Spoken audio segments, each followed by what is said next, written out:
En esta clase vamos a estudiar la articulación temporomandibular.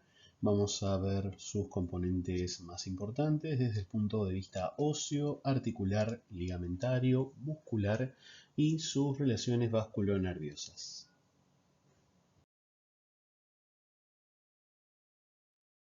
Cuando comenzamos a estudiar la articulación temporomandibular, nos vamos a dar cuenta que esta articulación va a darse gracias a la interacción de dos huesos muy importantes de la región craneal, que son el hueso temporal, constitutivo de la bóveda craneal, y la mandíbula, correspondiente a la región facial.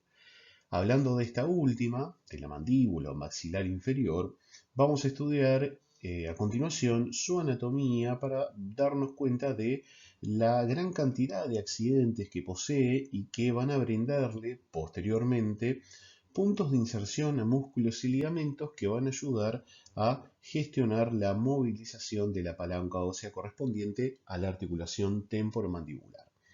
En esta imagen aprovechamos para ver los dos componentes más importantes desde su anatomía, que es la rama y el cuerpo mandibular.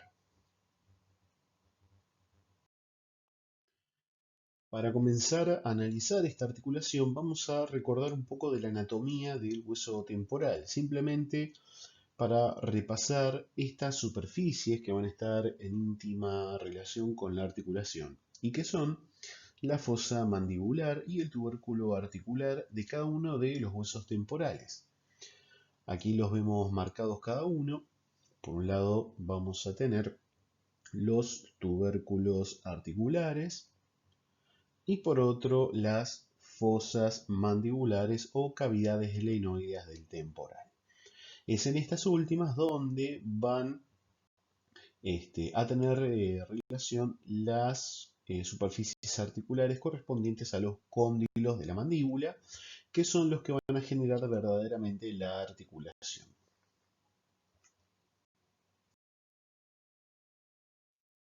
Ahora que ya vimos los elementos óseos del hueso temporal que van a estar involucrados en esta articulación temporomandibular, pasamos a estudiar la mandíbula o maxilar inferior.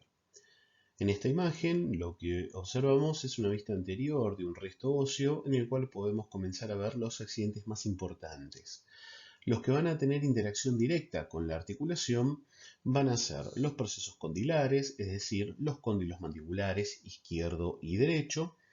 Hacia la porción anterior lo que voy a tener son los procesos coronoideos, es decir, las apófisis coronoideas izquierdas y derechas, que van a continuarse hacia lo que es la porción más inferior con el cuerpo del ramo mandibular y la línea oblicua dirigiéndose más hacia inferior y anterior.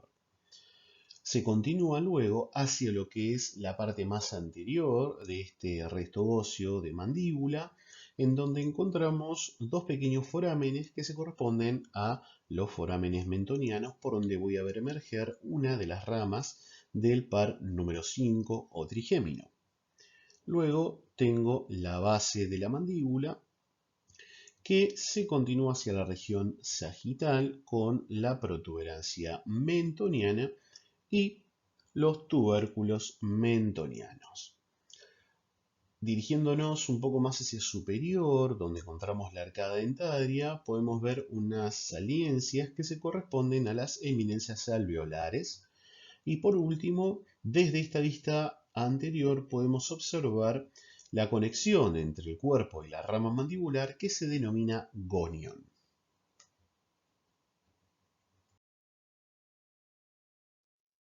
Vemos entonces desde esta vista lateral con mucho más detalle algunos de los elementos articulares que mencionamos en la primera imagen.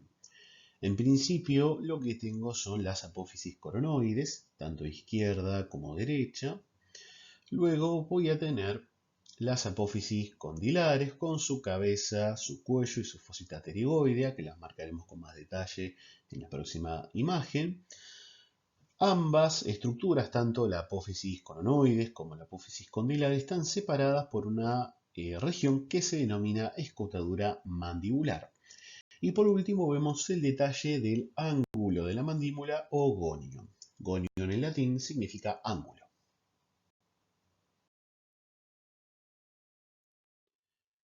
En esta vista medial de una mandíbula que sufrió un corte sagital, observamos algunos detalles desde la región interna y son, en principio, la cabeza de la apófisis condilar, la fosita pterigoidea, el cuello, correspondiente también al proceso condilar. Luego voy a tener una región que se denomina língula, que va a estar en relación con el agujero foramen mandibular, por donde también va a pasar una de las ramas del par número 5 o trigémino, en este caso su rama de 3. Y luego observo en detalle una línea que se denomina línea miloioidea. En esta línea nosotros podemos observar la formación de dos regiones o fosas que son bien características. Por un lado vamos a tener la fosa sublingual y por el otro lado la fosa submandibular. Por último, observamos en relación al agujero mandibular el surco miloioideo.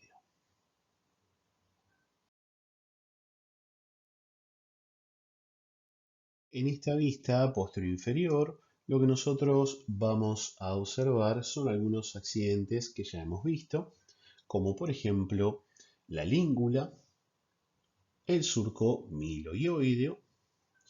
Vemos desde otra perspectiva esta línea miloioidea que me definía dos grandes fosas. Por un lado, la fosa submandibular y por el otro lado, la fosa sublingual. Se le agregan en este caso dos accidentes que son muy importantes, que son las espinas mentonianas o tuberculos genis y por último las fosas digástricas.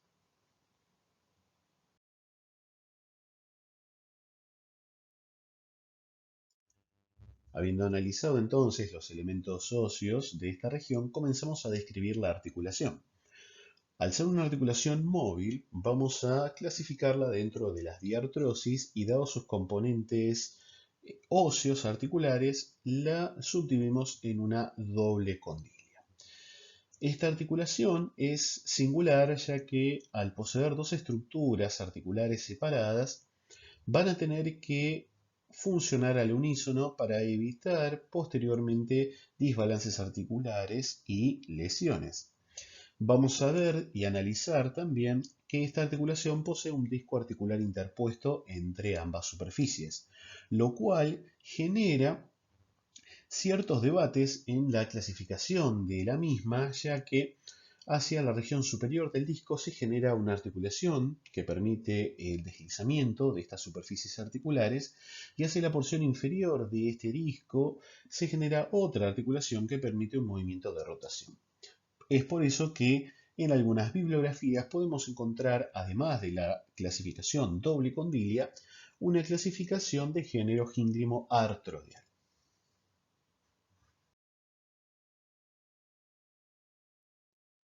Observamos en esta vista lateral de un corte parasagital que pasa justo por la articulación los elementos de la misma. Vemos el hueso temporal, los procesos condilares y el disco articular. Este disco articular es muy importante para el correcto funcionamiento de la articulación y posteriormente veremos la importancia de la presencia del mismo. En esta imagen, que aprovechamos para destacar, observamos la íntima relación que tiene el disco articular con la cápsula articular que forma parte de uno de los medios de unión de esta articulación. De hecho, la porción medial de la cápsula articular está tan en íntima relación con el contorno del disco, es decir, se adhiere de tal manera al disco que en consecuencia esta cavidad articular se va a dividir en dos partes. Una cavidad temporodiscal hacia superior y otra cavidad discomandibular hacia la porción inferior. Y este es el motivo por el cual nosotros mencionamos al principio de la clase que algunos autores prefieren nombrarla de distinta manera.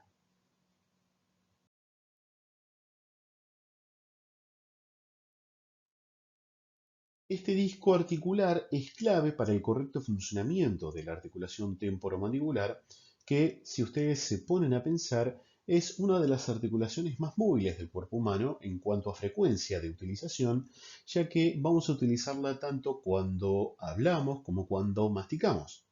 Incluso en los periodos de sueño podemos accionarla también sin darnos cuenta. ¿Qué es lo que sucede con esta articulación? ¿Cuál es el verdadero inconveniente desde el punto de vista funcional? Ambas superficies articulares, y estoy hablando del hueso temporal y de los procesos condilares, son convexas y por lo tanto no van a poder adaptarse. ¿Qué es entonces lo que necesito? Una concordancia que se va a establecer mediante este disco articular. Al ser bicóncavo, va a permitir en los movimientos de apertura y cierre que el proceso condilar izquierdo y derecho se adecúen tanto hacia lo que es la cavidad glenoidea como al proceso articular o tubérculo articular temporal, ya que de no poseer este disco encontraríamos incongruencias articulares, por lo cual generaríamos constantemente dolor o lesiones en esta articulación.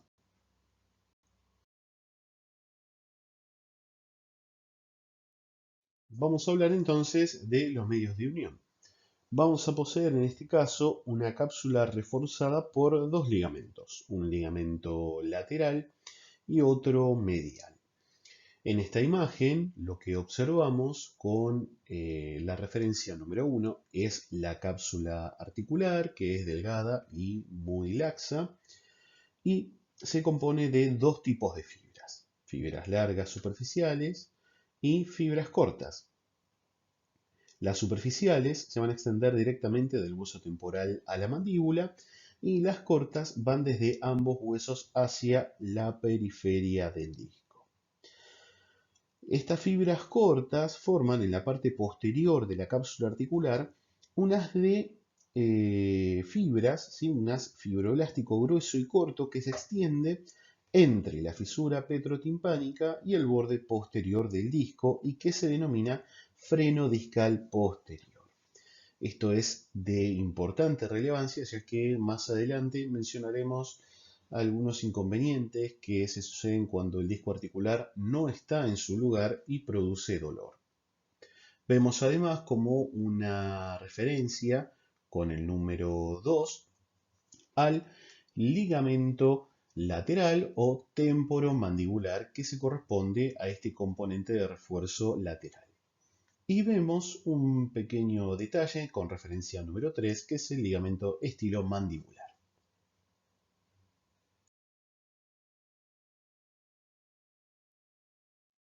Observamos en esta imagen del lado izquierdo una ilustración similar a la vista anteriormente, solamente que en este caso se le añade en la cara medial de la rama mandibular al ligamento esfenomandibular. En la imagen de la derecha observamos una vista medial con los elementos ligamentarios y capsulares de la articulación, además de relacionarlos con sus componentes vasculonerviosos más importantes. Tenemos en principio el ligamento estilomandibular, el ligamento esfenomandibular y la porción medial de la cápsula articular. Luego comenzamos a ver los elementos nerviosos, como por ejemplo el nervio mandibular y ganglio óptico. De él se desprenden algunas ramas nerviosas que vimos anteriormente en la rotación de neuroanatomía, como por ejemplo el nervio auriculotemporal, el nervio alveolar inferior y el nervio lingual. Luego voy a tener la presencia de la arteria maxilar dando algunas de sus colaterales, como por ejemplo la arteria meningia media y hacia la cara más inferior elementos que pasan perforando el ligamento esfenomandibular, que son las ramas miloioideas de la arteria alveolar inferior y el nervio miloioideo.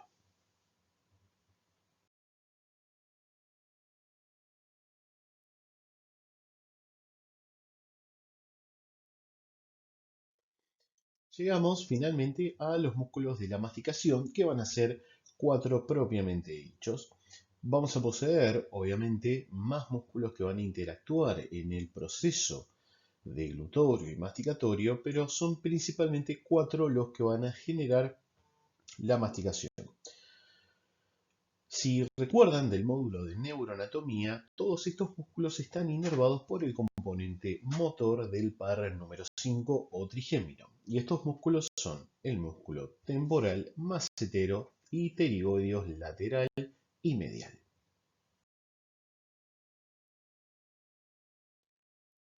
Tenemos en principio el músculo temporal, que es un músculo ancho, plano y irradiado, y se ubica en la fosa temporal. Desde este punto, sus fascículos van a converger hacia la apófisis coronoides de la mandíbula.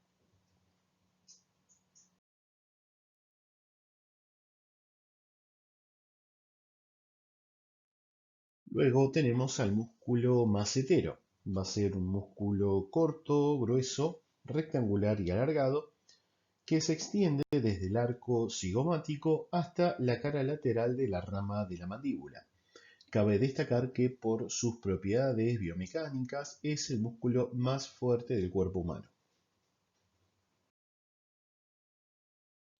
Por último, en esta imagen podemos observar a los dos músculos pterigoideos.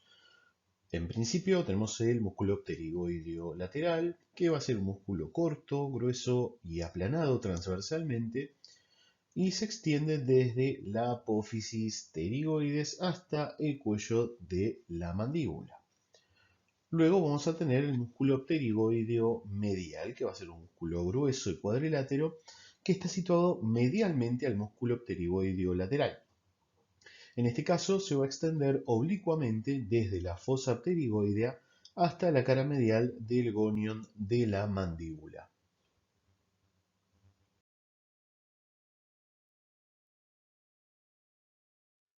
La irrigación de la articulación temporomandibular está dada principalmente por las ramas de la arteria temporal superficial y arteria maxilar. El drenaje venoso de la articulación está otorgado mayoritariamente por el plexo pterigoideo. La inervación sensitiva de la articulación temporomandibular está a cargo de los nervios auriculotemporal y maceterino, ramos del nervio mandibular correspondientes al trigémino o quinto par craneal.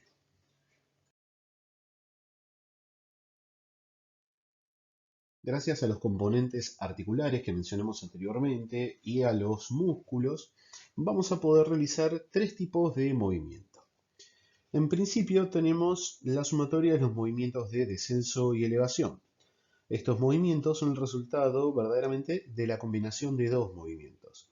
Un movimiento de traslación de la cabeza de la mandíbula, de posterior a anterior y de anterior a posterior, que se produce en la articulación temporomeniscal. Y por otro lado, tenemos un movimiento de rotación de la cabeza de la mandíbula, que se lleva a cabo en la articulación discomandibular. Luego tenemos los movimientos de propulsión y retropropulsión. El movimiento de propulsión desplaza la mandíbula anteriormente. La retropropulsión o retropulsión es el movimiento inverso. Son movimientos que se producen sobre todo en la articulación temporodiscal. Y por último tenemos los movimientos de diducción o de lateralidad. Son movimientos que desplazan el mentón a derecha o izquierda.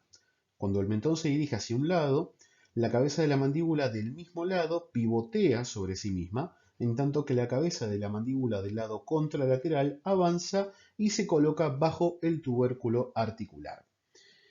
Es preponderante en este punto la acción del disco articular para los tres movimientos.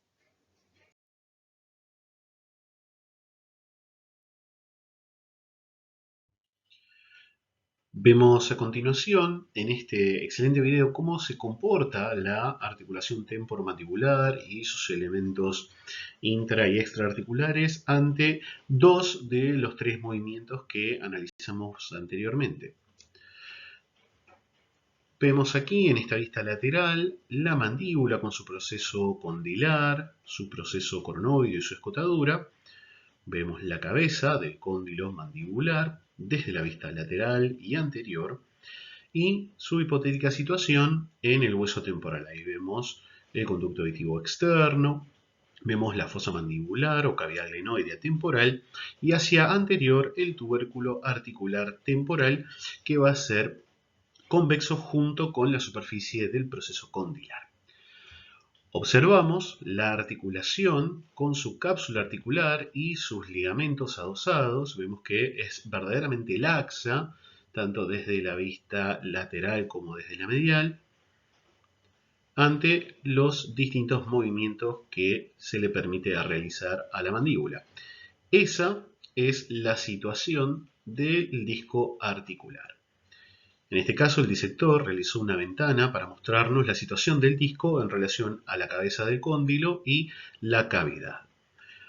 Vemos entonces la interacción que tiene el disco formando estas dos cavidades, una hacia la porción superior y otra hacia la porción inferior, y vemos la morfología del disco que se comporta de manera excepcional ante los movimientos de apertura-cierre, propulsión y retropulsión y lateralización. Vemos únicamente los elementos óseos y los distintos componentes desde el punto de vista biomecánico. Observamos desde la apertura la rotación de la cabeza condilar y cómo se comporta este disco, anteriorizándose y evitando, gracias a su superficie bicóncava, que haya una lesión a repetición en las dos superficies articulares biconvexas.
Eso es todo, espero que la clase les haya servido y muchas gracias a todos.